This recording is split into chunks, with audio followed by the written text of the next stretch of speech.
সৌমি শোন। সাইমন ভাইয়া। রাতুলের গলা। সৌমি কই? আবু তো বাইরে গেছে। কোথায়? শপিং এ। আসলে বলবি জরুরি ভিত্তিতে আমাকে যেন ফোন করে। বলেই ধপ করে রিসিভার নামিয়ে রাখলো। ও মরছে যন্ত্রণায়, আর তিনি শপিং করে বেড়াচ্ছেন, নিশ্চয়ই খুশিতে ঢ্যাং ঢ্যাং করে নাচছে। বিয়ের কনে বলে কথা। তোর বিয়ে আমি করাচ্ছি। অসহ্য রাগ হচ্ছে সাইমনের। টেলিফোন বেজে উঠলো হঠাৎ। সে নিজেকে শান্ত করলো। ওদের উকিল কল দিয়েছে। মৃদুলা কিডন্যাপারদের রায়ের তারিখ জানিয়ে দিল। সে থানায় কল দিল। জানা গেল ভাই হিসেবে সন্দেহজনক কাউকে পাওয়া যায়নি। যে স্বীকারোক্তি দিয়েছে তাকে বিবেচনা করা হচ্ছে। তাদের পক্ষ থেকেও নির্দিষ্ট দিনে আদালতে উপস্থিত থাকতে বলা হলো। সাইমনও নিজেদের বিষয়টা বলল। আমরা ন্যায় বিচার চাই, কোনো ছাড় নয়। প্রায় ঘন্টাখানেক পর সৌমির কল এলো। কিরে, হঠাৎ আমার কথা কেন মনে পড়লো তোর? সৌমির বলার ধরনে মেজাজ বিগড়ে গেল সাইমনের। সেও খোঁচা দিল। নিজেকে কি মনে করিস তোর জন্য আমি ধ্যানমগ্ন হয়েছিলাম? সেটা তো তুই জানিস, আমি কি করে বলবো? সৌমি একবার দেখা করতে পারবি? ভীষণ জরুরি কথা আছে তোর সাথে। এত জরুরি হলে বাসায় আয়। বাসায় বলা যাবে না, বাইরে কোথাও। অবশ্য তোর মনে তো এখন রং লেগেছে। ঢ্যাং ঢ্যাং করতে করতে বিয়ে করে নিবি। আমার জন্য সময় কই? সৌমির কানে এখনো অবধি বিয়ের আলোচনা বিষয়ক কথাবার্তা পৌঁছায়নি। তাই সাইমনের বলার ধরনে ভীষণ রাগ হলো। ড্যাং ড্যাং করে বিয়ে মানে কি? ভালো মতো কথা বল। কচি খুকি তুই নাকি রানী এলিজাবেথ তুই যে সবসময় মিষ্টি করে কথা বলতে হবে? তোর সমস্যাটা কোথায়? তুই এরকম বিহেভ করছিস কেন? আমি রাখলাম, খবরদার আর ডিস্টার্ব করবি না। মনে রাখিস, তুই কথা বলতে চাইছিলি বলেই টেলিফোন করেছিলাম। ডিস্টার্ব? এখন আমার কথা ডিস্টার্ব মনে হচ্ছে? হবেই তো। করলাম না ফোন, তাতে আমি মরে যাব না। সৌমি ততক্ষণে রেখে দিয়েছে। কিছুক্ষণ কপালের দুই পাশে আঙ্গুল চেপে বসে রইল সাইমন। কিছুক্ষণের মধ্যে স্থিরতা ফিরে পেল। বুঝতে পারল কি ব্লান্ডার করে ফেলেছে। নিজের মনের সমস্ত কথা খুলে বলার কথা ছিল। এটাই শেষ সুযোগ, সেটা কাজে লাগাবার কথা ছিল। আর সে কিনা শিশুসুলভ ঝগড়া করে সবটা কেচিয়ে ফেলল। পরক্ষণেই মনে হলো সৌমির নিশ্চয়ই বিয়েতে মত আছে, নইলে বিয়ের ব্যাপারে খোঁচা দিতেই সেটা এতটা গায়ে লাগলো কেন। রাগে ক্ষোভে কষ্টে ভেতরটা ফুঁসে উঠল সাইমনের। সমস্ত পৃথিবীটা বৃথা মনে হলো। রিদিতার মাহির আমিনুল হক সাহেবের লাইব্রেরি ঘরে এসে বসেছে। গতকাল তিনি এসব নিয়ে আলোচনা করতে চাননি। মেয়েটা এতদিন পর এসেছে নিজের বাড়িতে, একটু নিজের সাথে বুঝে নিক এই ভাবনা থেকে। রিদিতা, কিছু কথা খোলাখুলি বলতে চাই। এখন যেহেতু তুমি সব জানো, এতদিন কিছুটা মানিয়েও নিয়েছো আশা করি। এখনো তোমার বয়স অনেক কম, জীবন খুব বেশি চিনতে পারোনি। কত বড় ভুল করতে যাচ্ছিলে বুঝতে পারছো? রিদিতা মাথা নিচু করে ফেলল। মাহির মুখ খুলল। স্যার, যা হয়েছে সেটা নিয়ে এখন কথা বলে তো লাভ নেই। তাছাড়াও যথেষ্ট অনুতপ্ত। নতুন করে এসব না বলাই বোধহয় ভালো। রিদিতা আধোমুখে আর চোখে মাহিরের দিকে তাকালো। ঠিক বলেছ, তবে ওর জানা উচিত বাস্তবতা ভীষণ কঠিন। জীবন মানুষকে বারবার সুযোগ দেয় না। আল্লাহর অশেষ রহমত ও সুযোগটা পেয়েছে। আবার কোনো ভুল যেন না হয়। জীবনে চলার পথে সামনে পা ফেলতে হলে প্রত্যেকটা কদম হিসেব করে ফেলতে হবে, সাবধানী হতে হবে। আমি চেষ্টা করব বাবা। এবার চোখ তুলে বাবার দিকে তাকিয়ে বলল রিদিতা। শুনে ভালো লাগলো। আরেকটা কথা আগেও বলছি, আবারও বলছি, মাহিরের সাথে তোমার। মাহির তাকে বিনীত ভঙ্গিতে থামিয়ে দিয়ে বলল, স্যার, কিছু মনে করবেন না প্লিজ। এভাবে বলে কই আর যাই হোক একটা সম্পর্ক এগোয় না। সেটার জন্য সময় লাগে, নিজের ইচ্ছে আর অনুভূতির প্রয়োজন হয়। এমনিতেই হুট করে বিয়ে, তারপরে এত কিছু। ওর বয়সও অল্প। আমারও কোনো অভিযোগ নেই রিদিতার প্রতি। আমি ওকে বুঝতে চেষ্টা করি। ওর ইচ্ছে যখন ভেতর থেকে আসবে তখন আপনা আপনি ঠিক হয়ে যাবে। এইটুকু বলে খানিকটা বিরতি নিয়ে মাহির আবারও বলতে শুরু করলো। ওকে স্টেশন থেকে ফিরে আনার পর তো রিদিতা কিছু বোঝে ওঠার সময় পায়নি। সবকিছু এত আচমকা হয়েছে, ও থই পায়নি। তখন বিয়ের আগে যদি কিছুটা সময় পেত তাহলে হয়তো অন্যরকম হতো। তখন বিয়ে না হলে ও যে আবার ওই জোটটার খপ্পরে পড়তো না, সেটা কে জানে। এই যুক্তি খণ্ডন করতে পারল না মাহির। রিদিতাও উত্তর দিল না, কারণ সে জানে বিয়েটা না হলে যেভাবেই হোক সে রিয়াদের সাথে যোগাযোগ করার একটা না একটা উপায় বের করে ফেলতো। কি ভয়ানক পরিণতি হতে পারত সেটা ভেবেই ওর গা শিউরে উঠল। মাহিরের দিকে আরেকবার আর চোখে তাকালো রিদিতা। এই মানুষটা ওর বাবাকে অসম্ভব শ্রদ্ধা করে, তবুও তার কথাকে থামিয়ে রিদিতার পাশে দাঁড়িয়ে কথা বলেছে। রিদিতা ঘরে এসে সে জিজ্ঞাসা করলো, বাবাকে থামিয়ে দিলেন কেন? আমি চাই অন্যের কথায় নয়, তুমি নিজে আমাকে চিনে নাও। রিদিতার বলতে ইচ্ছে করলো আমি আপনাকে চিনতে পেরেছি। কিন্তু বলতে পারলো না। একদিন সে অন্ধ মোহে সগর্বে ঘোষণা করেছিল, চ্যালেঞ্জ ছুড়ে দিয়েছিল সে কোনোদিনও পড়বে না, অথচ এখন মাহির আশেপাশে থাকলে ওর ভালো লাগে, ভরসা পায়। রিদিতা মাহিরের দিকে পূর্ণ দৃষ্টিতে তাকালো। গভীর চোখ দুটো চশমা স্বচ্ছ আবরণে কেমন যেন ডুবে যেতে ইচ্ছে করে ওই চোখের গভীরে। দেখতে ইচ্ছে করে ওই চোখ দুটো রিদিতাকে কিভাবে দেখে। এর মানে কি? ওর মনে একটা কবিতার লাইন এসে ভিড় করলো, ওকে যেন জানিয়ে গেল নিজের অবচেতন মনের অভিলাষ। পোড়ামুখী দু চক্ষের বিষ, ফের তুই প্রেমে পড়েছিস? চমকে উঠল রিদিতা। কোথায় গেল ওর গর্ব, কোথায় গেল ওর তেজ, কোথায় গেল নিষ্ঠুরতা? যেখানে সে বলেছিল সে কোনোদিনও মাহিরের প্রেমে পড়বে না, এইভাবেই তবে হার হলো ওর। সে তো হারতে পছন্দ করে না, তবে আজকের হারে ওর কেন গ্লানিবোধ হচ্ছে না? মনে হচ্ছে সমস্ত কিছু ভেসে যাক, হেরে গিয়েও যদি এমন একজন মানুষকে জীবনে পাওয়া যায় তবে এই হারে যেন জয় নিহিত আছে। পরাজয়ে যদি বিজয়ের উল্লাসের অনুভূতি মিশে থাকে তো সে আরও অসংখ্যবার হারুক, এই হার সে মাথা পেতে নিবে। আমি একটু বাইরে যাবো রিদিতা। রিদিতার মোহচ্ছন্নতা কাটলো। জানালা দিয়ে বাইরের দিকে তাকিয়ে মৃদুস্বরে বলল, মেঘ করেছে, বৃষ্টি হতে পারে, এখন যাবেন না, ঠান্ডার ধাঁধাচ্ছে আপনার। বলেই নিজেকে লুকাতে প্রায় পালিয়েই গেল রিদিতা। মাহিরের মুখে হাসি ফুটল। যেই মেয়ে ওকে পোড়াতে চাইতো আজ সেই একই মানুষ ওর জন্যে চিন্তা করছে।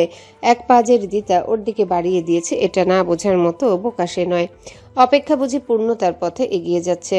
আরেক পা বাড়াক রিদিতা, তাহলে মাহিরও নিজেকে মেলে দিবে। সমীর মেজাজ তিরিক্ষি হয়ে আছে সাইমনের উপর। এই ছেলে কখনো ভালো মতো কথা বলতে শিখবে না, অযথা পায়ে পা বাঁধিয়ে ঝগড়াই করে যাবে সারা জীবন। মা এলেন ওর ঘরে, জিজ্ঞাসা করলেন, কি করছিস? কিছু না মা। তিনি পাশে চুপচাপ বসে রইলেন। কিছু বলবে মা? হ্যাঁ, আসলে এত তাড়াতাড়ি ওরা আসবে আমি জানতাম না, তোকে বলি বলি করে বলা হয়ে ওঠেনি। কারা আসবে মা? কি বলবে? তোর মির্জাজা একটা সম্বন্ধ এনেছে তোর জন্য, তোর ফুপুও। ছেলে আজ আসবে তোকে দেখতে। সমীর কিছুক্ষণ সময় লাগলো বিষয়টা বুঝে উঠতে, এরপর ফেটে পড়ল। মা, আমাকে জিজ্ঞাসা না করে এসব কি? ছায়া সৌমিকে শান্ত করে বললেন, রেগে যাচ্ছিস কেন? দেখতে আসবে শুধু, বিয়ে তো আজই হয়ে যাচ্ছে না। সৌমির দিকে পূর্ণ দৃষ্টিতে তাকিয়ে তিনি বললেন, তোর কাউকে পছন্দ? সৌমি বলতেই যাচ্ছিল, এরপর সামলে নিল। সাইমনের সাথে কথা না বলে সে ওর নামটা বলতে পারে না। খুবই স্পর্শকাতর বিষয় এটা, পারিবারিক বিষয়। যদি কোনো কারণে কেউ দ্বিমত করে পারিবারিক কলহ হতে পারে মা আর মামাদের মধ্যে, হুট করে এভাবে বলা যায় না। শুধু সামনে যাবি তেমন কিছু না, তোর বাবা বাইরে থাকে, তোর চাচারা এটা ভালোভাবে নেবে না, বুঝিসই তো, তাই না? সাইমন তাহলে আগে জানতে পেরেছিল, সেজন্য এভাবে রেগে গেছে। ইস, তখন কেন ঝগড়া করলো ওরা? হয়তো আজই সাইমন বলতো ওকে কাঙ্ক্ষিত কথাটা। মাহির বন্ধু পলাশের সাথে দেখা করতে থানায় গিয়েছিল। 1 বছর হয় সে পুলিশে জয়েন করেছে। এর মাধ্যমে রিয়াদের সাথে রিদিতার দেখা করবার বন্দোবস্ত করেছিল। সে আসতেই ওকে নিয়ে পাশের চায়ের দোকানে গিয়ে বসলো দুই বন্ধু। কিছু আলাপের পরে পলাশ নিজে রিয়াদের প্রসঙ্গ তুলল। জিজ্ঞাসাবাদ আর তদন্তে তারা যা জেনেছে তার সারমর্ম হলো, রিয়াদ জন্মের আগেই ওর বাবা নিরুদ্দেশ হয়ে গিয়েছিল। জন্মের বছর 3 পরে ওর মা মারা যায়। ওদের পারিবারিক অবস্থা ভালো ছিল না বলে এতিমখানায় দিয়ে দেন চাচা মামারা। ভাগ্য বিড়ম্বিত হলেও ভীষণ ফুটফুটে শিশু হয়, সেখান থেকে অনেকেই স্নেহ করত। এতে কিছু কিশোরের প্রতি হিংসার মুখে পড়ে দুর্বিষহ হয়ে ওঠে ওর জীবন।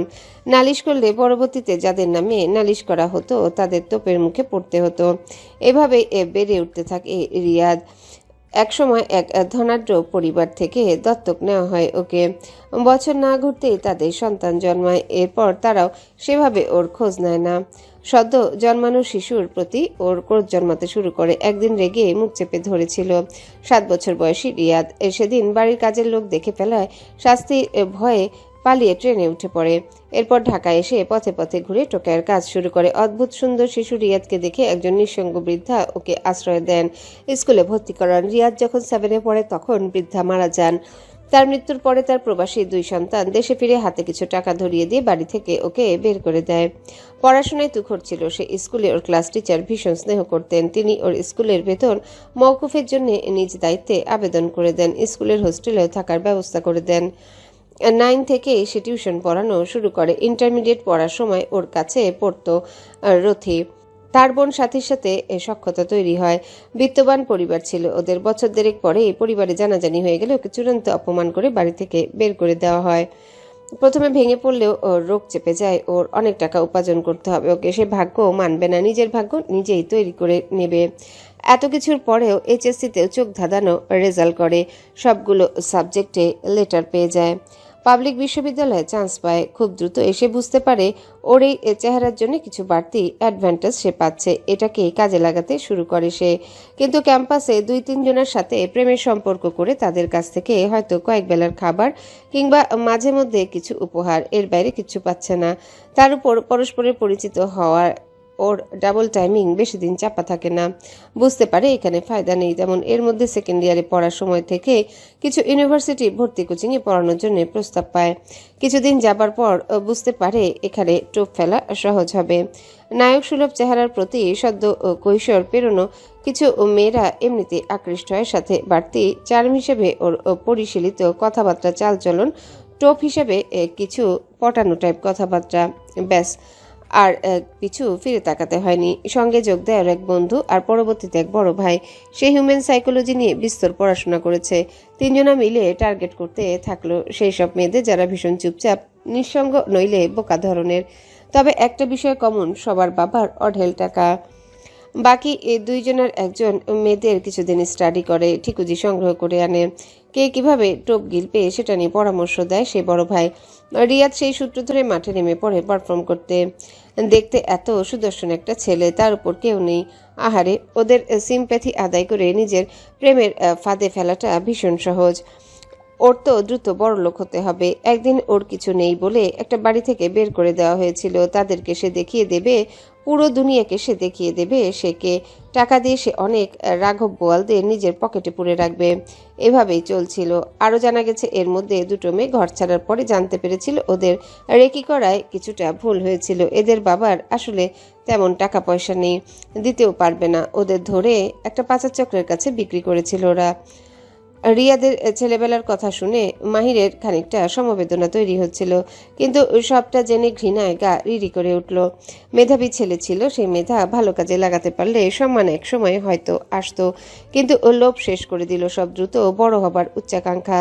জীবনে সফল হবার আসলে কোনো শর্টকাট হয় না। শর্টকাট হয়তো সাময়িক উদ্দেশ্যে সিদ্ধি করতে পারে, কিন্তু সত্যিকার সফলতা আসলে পরিশ্রম, একাগ্র চেষ্টা আর সততায়।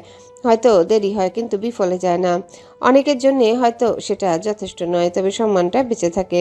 সম্মান নিয়ে বেঁচে থাকাটাও তো একটা বড় সফলতা। কিসের পিছে ছুটছে এরা, মাহির ভাবে। দাঁতে দাঁত চেপে এসে পলাশকে বলল, এ সর্বোচ্চ শাস্তি হোক, দৃষ্টান্তমূলক শাস্তি, যাতে ভবিষ্যতে কেউ এমন বিপথে যাবার আগে কয়েকবার ভাবে শিউরে ওঠে।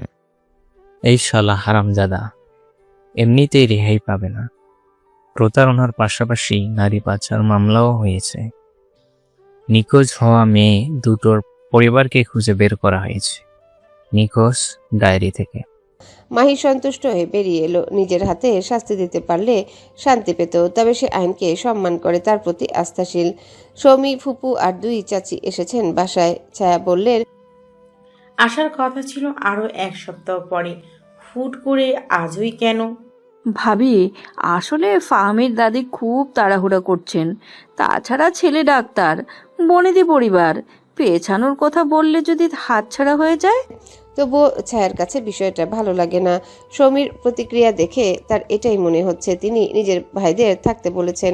সৌমির বাবা এখানে থাকেন না। এই বাড়ির মানুষদের সাথে তার মনোভাব সেভাবে মেলে না। এমনিতেই তাকে তারা নাকুচু ভাবে।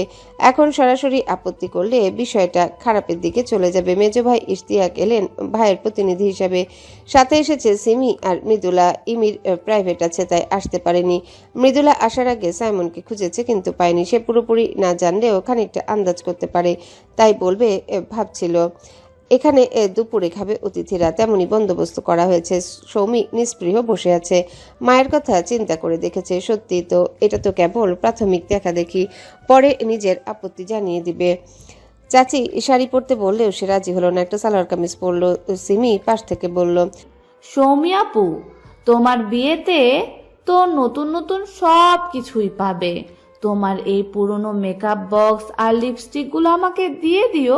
সৌমি রক্তচক্ষু মেলে সিমির দিকে তাকালো। মৃদুলাও সে অপ্রস্তুত হয়ে বলল, ঠিক আছে ঠিক আছে, দিতে হবে না। নতুনগুলোর সাথে এগুলো বিয়েতে দিয়ে শ্বশুর বাড়ি নিয়ে যেও। সৌমি এখন এসব রসিকতার মেজাজে নেশে করা ধমক দিল সিমিকে। এক চড়ে তো সবগুলো দাঁত ফেলে দেবো, ফাজলামো। সিমির ভীষণ মন খারাপ হয়ে গেল। সে বারান্দায় গিয়ে বসে চুপি চুপি কাঁদলো। সৌমি আপু ওকে বকলো, এটাই কষ্ট দিয়েছে। আগে তো কত রকম ফাজলামো করেছে, কখনো তো এত কড়াভাবে বলেনি। কিশোরী মনে বড্ড অভিমান জমলো সিমির তার প্রিয় সৌমি আপুর প্রতি। হৃদিতা বসে আছে মাহির ফেরার অপেক্ষায়। এত দেরি করছে কেন? ঘড়িতে সময় দেখে আশ্চর্য হলো, সবে 2 ঘন্টা 17 মিনিট। এইটুকু সময় অথচ এত লম্বা মনে হচ্ছে কেন? মাহিরের ব্যাগে জায়গা ছিল না বলে হৃদিতাকে 2টো বই দিয়ে বলেছিল ওর ব্যাগে তুলতে, জার্নিতে নাকি পড়ে। এখন বই 2টো বের করলো হৃদিতা, একটা বই হাতে নিল। রফিক আজাদের কবিতার বই। সূচিপত্রে চোখ বোলাতে গিয়ে প্রতীক্ষার শব্দে চোখ আটকে গেল। সেটাই বের করে পড়তে শুরু করলো। আমি তোমার জন্য পথ প্রান্তে অশ্বথের সরি আমি তোমার জন্য পথ প্রান্তে অশ্বথের মতো দাঁড়িয়ে থাকব। ওই বৃক্ষ অনন্তকাল ধরে যোগ্য পথিকের জন্য প্রতীক্ষমান। আমাকে তুমি প্রতীক্ষা করতে বলো, আমি ঠায় দাঁড়িয়ে থাকবো অনড় বিশ্বাসে। দাঁড়িয়ে থাকতে থাকতে আমার পায়ের শিকড় গজাবে, আমার প্রতীক্ষা তবু ফুরবে না। হৃদিতার মনে হলো সে তবে এমনই এক প্রতীক্ষায় প্রহর গুনছে, কিন্তু ওর এত ধৈর্য নেই। মাহির যদি আগের কথাগুলোই মনে ধরে নিয়ে বসে থাকে, সে হবে না। এটুকু বুঝতে পেরেছে এবার প্রথম পা ওকে ফেলতে হবে। এই ছেলেটা ভালো হলেও ভালো নয়। ওর মনোভাব কি বোঝে না লোকটা? তবুও দেখো দিব্যি না বোঝার ভান করে আছে। হ্যাঁ, হঠাৎ পেছন থেকে প্রতীক্ষিত মানুষের গলায় নিজের নাম শুনলো। হৃদিতা। আর হৃদিতা চমকে উঠে পেছনে ঘুরে তাকালো। আরে আপনি কখন এলেন? আমি দেখতে পেলাম না তো। আমি দেখলাম তো, তুমি বোধহয় দিনের আকাশে নক্ষত্র খুঁজছিলে, তখনই এলাম আমি। কথা বলার ধরন দেখো। বাইরে যাবে? কোথায়? আশেপাশে হেঁটে আসি, চলো। হৃদিতা সানন্দে রাজি হলো। চলুন। খুব চমৎকার একটা বিকেল কাটলো ওদের। দুপুরে বৃষ্টি হয়েছে, এখন আবহাওয়াটাও দারুণ। ঠান্ডা বাতাস গায়ে এসে লাগছে। মুহূর্তটা যেন আপনা আপনি সুন্দর হয়ে উঠলো। একটা মেয়ের সাথে দেখা হলো। মাহির হাসি মুখে কথা বলল। ওকে অবশ্য পরিচয় করিয়ে দিল। মেয়েটা চলে যাবার পর হৃদিতা জিজ্ঞাসা করলো, উনি কে? আমাদের ডিপার্টমেন্টেই পড়তো, সিনিয়র আপু। ও আচ্ছা, আপনি কখনো কারো প্রেমে পড়েননি? তোমার কি মনে হয়? পড়াটাই স্বাভাবিক। তাহলে বোধহয় পড়েছি। কত দূর গড়িয়েছিল? এখনো গড়ায়নি কোথাও, এক জায়গায় দোদুল্যমান দাঁড়িয়ে আছে। অপেক্ষায় আছি কতদূর গড়ায় সেটা দেখার। বলেই মাহির খানিকটা এগিয়ে গেল। হৃদিতা কথাটার অর্থ বুঝতে পেরে স্থির হয়ে গেল। ওর এই দোটানা দ্বিধা সব ঠিকই পড়ে নিয়েছে। পাজি লোক, সরাসরি বললে কি হয়? সৌমিকে পাত্রপক্ষ পছন্দ করেছে। ছেলের মা কোনো রাগ ডাক না রেখে সরাসরি বললেন নিজের পছন্দের কথা। ছায়া সৌমির মুখের দিকে তাকিয়ে বললেন, আপা, জানিনি তো ওর বাবা দেশের বাইরে থাকে। বিয়ের ব্যাপার, একটু সময় নিয়েই হোক। তিনি মুখ কালো করে আবারও হেসে বললেন, তার ছেলে যেমন সুপাত্র তিনি পছন্দ করেছেন। মেয়ে পক্ষ দোটানায় বিষয়টা নিয়ে আহত হলেন যেন, তবে মেনেও নিলেন। তারা বেরিয়ে যাবার 2 মিনিটের মধ্যে সাইমন ঢুকলো। সে দুপুরে খেতে এসে এটা শুনে হতভম্ব হয়ে গেছে। আজ ব্যস্ততা সামলে লাঞ্চে আসতে দেরি করে ফেলেছিল। শুনেই ছুটে এসেছে। রাতুলকে গেটের কাছে পেল। জানলো পাত্রপক্ষ পছন্দ করেছে। সৌমিকে মাথা কাজ করা পুরোপুরি বন্ধ করে দিয়েছিল সাইমনের। সৌমি তখনও বসার ঘরের সোফায় বসে আছে। ছাদে চলো, কথা আছে। কারোর তোয়াক্কা না করে বলল সাইমন। সৌমি অন্য সময় হলে ঝগড়া করত, কিন্তু আজ সে বিপর্যস্ত আছে। তাই উঠে মায়ের দিকে একবার তাকে সাইমনের পিছু নিল। খুব বিয়ের শখ না তোর? একেবারে সেজে গুজে ওদের সামনে গিয়ে বসেছিস, আবার বিয়েও করে ফেলেছিস। বাহ, সকালে তো খুব ঢং করলি, এখন তাহলে নাচতে নাচতে গেলি কেন? হিপোক্রেট একটা। আমি হিপোক্রেট? কি করেছি আমি? কি করেছিস জানিস না? আসলে আমারই ভুল। ডাক্তার পাত্র পেয়ে গেলে গেছিস, তাই না? সৌমির ধৈর্যের বাঁধ ভেঙে গেছে। সে সাইমনের গালে সর্বশক্তিতে চর বসিয়ে দিল। এবার সাইমনের উপলব্ধি হলো সে রাগের মাথায় কি বলে ফেলেছে, কতটা অসম্মান করেছে। ডাক্তার পাত্র পেয়ে গলে গেলে তোর সমস্যা কি? তুই বলার কে? সাহস করে আমাকে বলেছিলি নিজের কথা? তোর সাথে আমার কমিটমেন্ট ছিল, কেন বললি? আমার ভুল হয়ে গেছে, আমি রাগের মাথায়। প্লিজ সৌমি, মাফ করে দে। এটা ভুল। কি বলেছিস তুই জানিস? আজ একটা কথা তোকে জানিয়ে দেই, এটা তোর শাস্তি। আমি তোকেই ভালোবাসি। সাইমন আত্মহারা হয়ে যায়। কিছু বলতে যেতে সৌমি থামিয়ে দিয়ে বলল, কিন্তু আমি এই বিয়েটা করব, তোকে না। নিজেকেও শাস্তি দিচ্ছিস এতে। চল সব ভুলে যাই। নিজেকেও দিচ্ছি তো, তোকে ভালোবাসার শাস্তি হিসেবে নিচ্ছি। সৌমি প্রায় দৌড়ে সিঁড়ি ভাঙছে। সাইমন পেছনে আসছে। কি থেকে কি হয়ে গেল ভেবে পাচ্ছে না। সৌমি ভেতরে ঢুকে সরাসরি মায়ের দিকে তাকিয়ে বলল, মা, ওনাদের জানিয়ে দাও বিয়েতে আপত্তি নেই। সাইমন দরজায় দাঁড়িয়ে শুনল সবটা। মনে হচ্ছে এক সেকেন্ডের জন্য পেয়ে সারা জীবনের জন্য হারিয়ে ফেলল। কেন নিজের কথাকে সে নিয়ন্ত্রণ করতে পারে না? যতই রাগের মাথায় বলুক, অন্যায় করেছে সে আজ। নিজেকে ক্ষমা করতে পারছে না। ডিফেন্ড করার কোনো চেষ্টাও করলো না। নিঃস্ব মানুষের মনে ব্যর্থ ও মনোরথ বেরিয়ে এলো সৌম্যদের বাড়ি থেকে। মাথা কাজ করছে না। শুধু একটা কথাই বারবার মস্তিষ্কের আলোড়িত করছে, সৌমিও ওকে ভালোবাসে। না, বেশি ছিল। বিয়েতে এই সৌমির আপত্তি নেই শুনে ওর চাচা বললেন, আলহামদুলিল্লাহ, আমি জানতাম তুই অমত করবি না। ছায়া খুশি হতে পারলেন না। কতক্ষণ আগেও আপত্তি করছিল, হঠাৎ করে কি এমন হলো যে এভাবে বলছে? তিনি জিজ্ঞাসা করলেন, সাইমন কই গেল? আমি কি করে বলবো মা? কর্কশ গলায় কথাটা বলে ভিতরে চলে গেল সৌমি। ওর এখন এসব প্রশ্ন উত্তর পর্ব ভালো লাগছে না, কিছুই ভালো লাগছে না। অনুভূতি ভোতা হয়ে গেছে যেন। শুধু মনে হচ্ছে কোথাও হারিয়ে যেতে পারলে বেশ হতো। এমন কোথাও যেখানে জনমানব নেই, নির্জন কোনো দ্বীপে কিংবা গভীর অরণ্যে হারিয়ে যেতে পারলে হয়তো ক্ষতে কিছুটা প্রলেপ পড়তে বোধ হয়। সব ভুলে যাবার কোনো দাওয়াই নেই কেন? সে একা থাকতে পারল না। ওর পিছু নিয়ে মৃদুলা এসে ঢুকলো। তুই একটু যা মৃদু, আমি একা থাকতে চাই কিছুক্ষণ। আমার একটা উত্তর চাই শুধু, এরপর আমি চলে যাব। এখন কোনো প্রশ্নের উত্তর দিতে ভালো লাগছে না। মৃদুলা এবার সরাসরি প্রশ্ন করলো, সাইমন ভাইয়াকে ভালোবাসো? সৌমি ভোতা হয়ে যাওয়া অনুভূতিতে অনুরণ শুরু হলো। সে বিছানার পাশে মেঝেতে বসে ফুপিয়ে উঠল। মৃদুলা দরজা ভিড়িয়ে দিয়ে এসে সৌমির পাশে বসলো। কিছুক্ষণ সময় দিল, ধৈর্য ধরে চুপচাপ বসে রইল। ছায়া কপাট সরিয়ে জিজ্ঞাসা করলেন, কি হয়েছে? মৃদুলা তাকে আশ্বস্ত করে ফিরিয়ে দিল। এবার ছিটকিনি লাগিয়ে দিয়ে এসে বসলো। আমি আমার উত্তর পেয়ে গিয়েছি। সাইমন ভাইয়া এসেছিল। কি হয়েছে আমাকে বলতে পারো, হালকা লাগবে। সৌমি আরো খানিকটা সময় নিয়ে বলল, ভালোবাসলে সম্মান দিতে হয়। আমরা একসাথে বড় হয়েছি, ভালোবাসার কথা বাদই দিলাম। একজন মানুষ হিসেবেও তো আমাকে চেনার কথা। কখনো বলতেই পারলো না, আজ এসে বলল আমি নাকি ডাক্তার পাত্র পেয়ে গলে গেছি। এটাকে ভালোবাসা বলে? আমি কেন ওকে ভালোবাসলাম যে তার মূল্যই দিতে পারলো না? কি বলবো বুঝতে পারছি না। শুধু বলবো এভাবে হুট করে এত বড় সিদ্ধান্ত নিও না। বিয়ে সারা জীবনের একটা সম্পর্ক, এটা জেদ করে হয় না। তাছাড়া যাকে বিয়ে করবে তাকে ভালোবাসতে পারবে? আমি কিচ্ছু জানি না মৃদু, শুধু জানি এটাই আমার সিদ্ধান্ত। প্রসঙ্গ পাল্টাতে বলল, সিমিকে একটু ডেকে দিবি? মৃদুলা সিমিকে নিয়ে আবারও ফিরে এলো। সৌমি ওর মেকআপ বক্স সবগুলো লিপস্টিক নিয়ে এসে সিমির হাতে দিয়ে বলল, রাগ করেছিস? এগুলো আজ থেকে তোর। সিমি, সাইমন আর সৌমি যখন ছাদে গেল তখন আগে থেকে সেখানে ছিল অন্য প্রান্তে। সমস্ত কিছুই সে শুনেছে। এত জটিলতা সে বুঝে না। ওর শুধু মনে হয়েছে ওর প্রিয় দুইজন মানুষ পরস্পরকে ভালোবাসে, তাহলে বিয়ে কেন করছে না?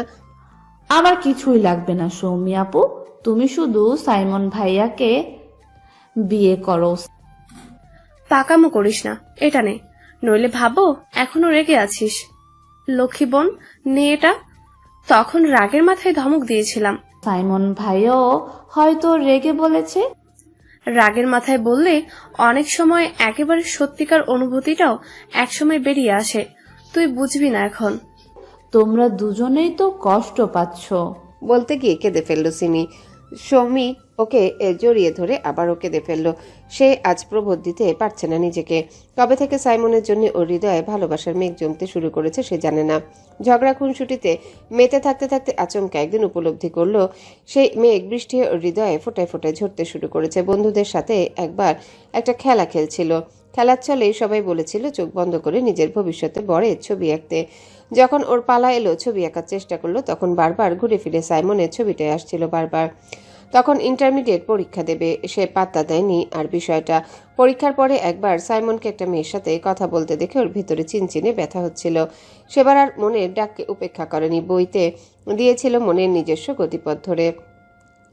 ভালোবাসা তুমুল বৃষ্টি হয়ে ঝরেছিল, তখন সিক্ত করেছিল ওর সমস্ত হৃদয়কে। এরপর বয়ে গেছে অনেকটা সময়। কতবার সে কল্পনায় নিজের ছোট্ট ঘর সাজিয়েছে, অজস্র স্বপ্ন বুনেছে তুলির আঁচড়ে। আজ সেখানে কালবৈশাখীর উন্মত্ত ঝড়, পূর্বাভাসীন প্রলয়ে সমস্ত লণ্ডভণ্ড ও বুকে প্রবল ব্যথা। এত যন্ত্রণা জানলে কখনোই এই পথে হাঁটত না সে। ভালোবাসায় এতটা প্রবল যন্ত্রণা কেন? ভেতরটা এফোর ওফোর করে দেয় কোনো ছুরি কাছি তীর ছাড়ায়। সাইমন ফুটপাত ধরে হাঁটছে, টলছিল ভীষণ, এলোমেলো পা ফেলছে। বারবার একটা কথায় কানে বাজছে, আমি তোকেই ভালোবাসতাম। আরও আগে কেন সাহস সঞ্চয় করে বলতে পারিনি?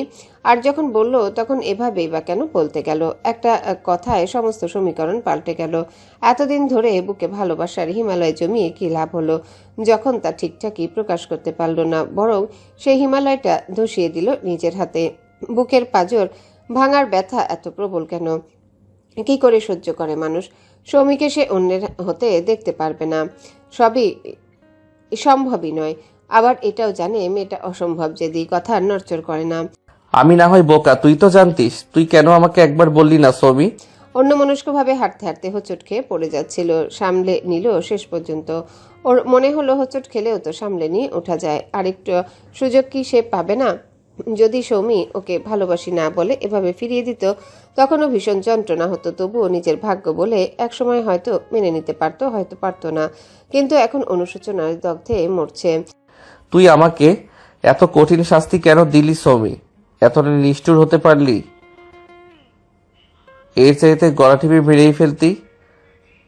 জীবিত কেন মারছিস? মনে মনে অনুযোগ করলো সাইমন। এক বিশাল শূন্য তার খাঁচায় এসে আজ বন্দী হয়ে গেল। তবুও সে হাল ছাড়তে চায় না। ভালোবাসি বলে এভাবে সে চলে যেতে দেবে না। শেষ পর্যন্ত চেষ্টা করবে সে। তাহির 2 রাত স্নিগ্ধার বাসাতেই থাকলো। আজ রাতে খাবার পরে ব্র্যান্ডি বের করলো। আমার একটা ফ্রেন্ড আছে, সে গিফট করেছে এটা। কিন্তু আমি এসবে অভ্যস্ত না। সেটা বোঝা যায় অবশ্যই। আজ এক পেক হয়ে যাক। আমিও নিয়মিত নই, তবে এভাবে মাঝে মধ্যে গিফট পেয়ে গেলে মন্দ লাগে না। তাহির রাগঢাক না রেখে বলল, ছেলে বন্ধু।